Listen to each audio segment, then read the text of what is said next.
Produk asuransi berbasis syariah dapat menjadi solusi bagi masyarakat yang ingin memproteksi dirinya sesuai dengan prinsip syariah. Saling tolong-menolong merupakan salah satunya. Seperti apa prinsip ini? Bersama saya Chandra Dewi, Anda kembali menyaksikan Cerdas 5 Menit. Bersama saya di studio Metro Manulife telah hadir Ibu Yeti Rohyatini, Head of Unit Syariah dari PT Asuransi Jiwa Manulife Indonesia. Assalamualaikum, selamat pagi Ibu Yeti. Waalaikumsalam warahmatullahi wabarakatuh. Selamat pagi Mbak Andra. Oke, Bu Yeti, ini berbicara mengenai prinsip saling tolong-menolong atau risk sharing ini. Bisa dijelaskan lebih jauh, Bu? Ya, risk sharing dalam asuransi syariah artinya adalah saling berbagi risiko di antara para pemegang polis.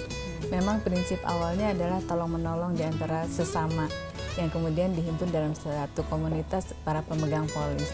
Nah, di sini membedakan antara yang konvensional dengan yang syariah, karena dalam risk sharing ini setiap orang atau setiap pemegang polis menanggung sesamanya.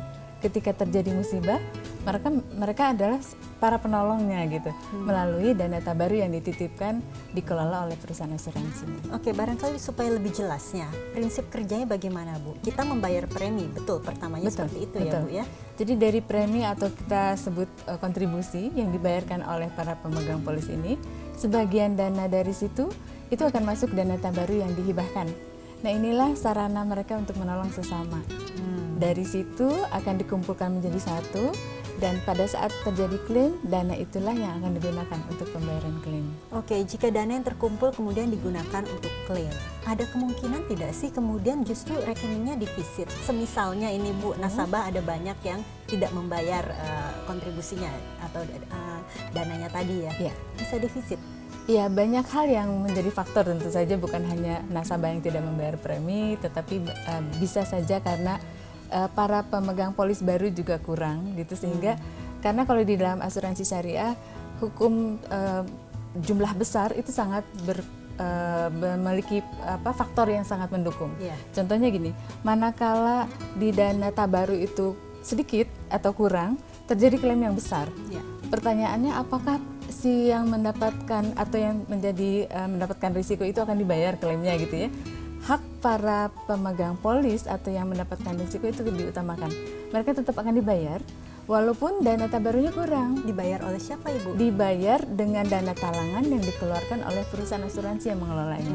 Sehingga hak si pemegang polis ini tetap diberikan, dan dana talangan ini kemudian hari nanti akan dikembalikan oleh dana tabaru manakala sudah terkumpul cukup. Oke, jadi ini memang untuk dana talangan sementara ya Bu, ya, sementara. setelah dana dari tabarunya sudah mencukupi akan dibayarkan kembali. Betul. Kalau sebaiknya ternyata dana yang terkumpul justru surplus, bukan defisit nih Bu Yeti ya, lalu dananya dikemanakan? Itulah Indahnya berasuransi syariah, karena manakala dananya kurang seperti tadi, tetap hak pemegang polis akan dibayarkan klaimnya dengan dana talangan yang dikeluarkan oleh perusahaan asuransi, dan dana itu nanti dikembalikan kan. Nah, manakala berlebih gimana dong? Nah, ketika berlebih, dana ini justru juga akan dibagikan pada pemegang polis yang berhak. Sebagiannya kita kembalikan ke dalam cadangan dana tabaru, sebagiannya diberikan lagi kepada pemegang polis yang berhak, dan baru sedikit bagian dari situ untuk perusahaan asuransinya. Sepertinya manfaatnya banyak sekali ya dari asuransi syariah ini. Kiranya barangkali dari Ibu Yeti bisa disebutkan barangkali supaya pemirsa semakin memahami apa sih manfaat dari yang akan didapat oleh nasabah dengan mengikuti produk asuransi berbasis syariah. Asuransi berbasis syariah, pertama dia sudah mengantisipasi proteksi dirinya dan keluarganya.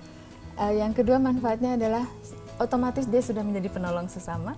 Yang ketiga, manakala surplus underwriting atau berlebih, dia akan mendapatkan tambahan dana dari pembagiannya. Dan kalau misalnya defisit, bagaimana? Dia tetap akan mendapatkan haknya pada saat klaim. Baik, Ibu Yeti, terima kasih atas informasinya Ibu, dan terima kasih atas kehadirannya. Assalamualaikum. Waalaikumsalam warahmatullahi wabarakatuh. Dan demikianlah Cerdas 5 Menit, Cerdas Finansial untuk episode kali ini pemirsa. Saya Chandra Dewi mengucapkan terima kasih atas perhatiannya. Sampai jumpa.